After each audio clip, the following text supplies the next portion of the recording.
The Kissing Hand by Audrey Penn.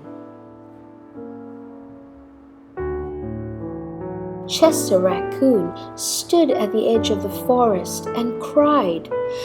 "I don't want to go to school," he told his mother. "I want to stay home with you. I want to play with my friends and play with my toys and read my books and swing on my swing. Please, may I stay home with you?" Mrs. Raccoon took Chester by the hand and nuzzled him on the ear. "Sometimes we all have to do things we don't want to do," she told him gently, "even if they seem strange and scary at first. But you will love school once you start."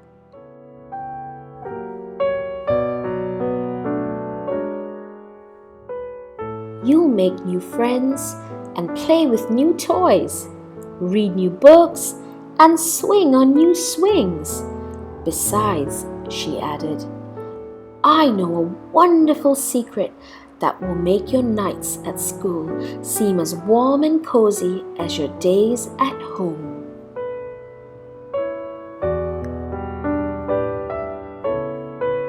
Chester wiped away his tears and looked interested. "A secret? What kind of secret?" "A very old secret," said Mrs. Raccoon. "I learned it from my mother, and she learned it from hers. It's called the Kissing Hand." "The Kissing Hand?" asked Chester. "What's that?"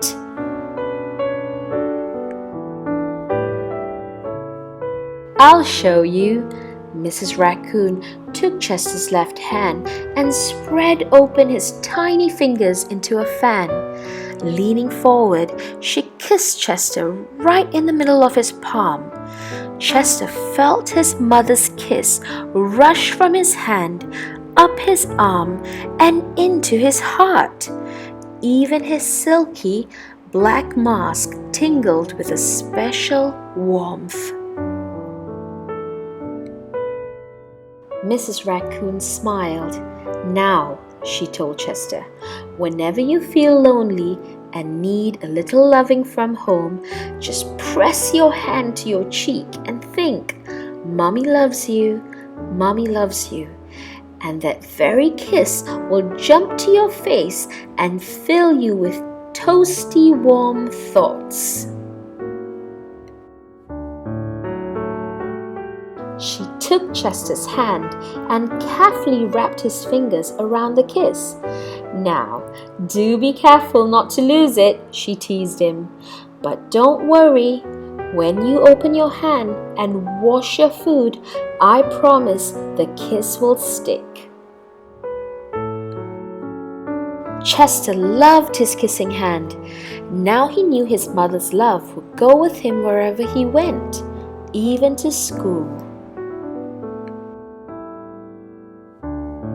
That night, Chester stood in front of his school and looked thoughtful.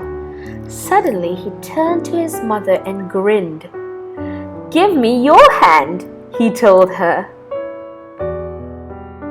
Chester took his mother's hand in his own and unfolded her large, familiar fingers into a fan.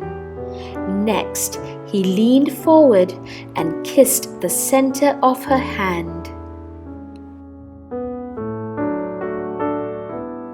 "Now you have a kissing hand too," he told her, and with a gentle goodbye and "I love you," Chester turned and danced away. Mrs. Raccoon watched Chester scamper across the tree limb and enter school, and as the hoot owl rang in the new school year, she pressed her left hand to her cheek and smiled. The warmth of Chester's kiss filled her heart with special words. "Chester loves you," it sang. "Chester loves you."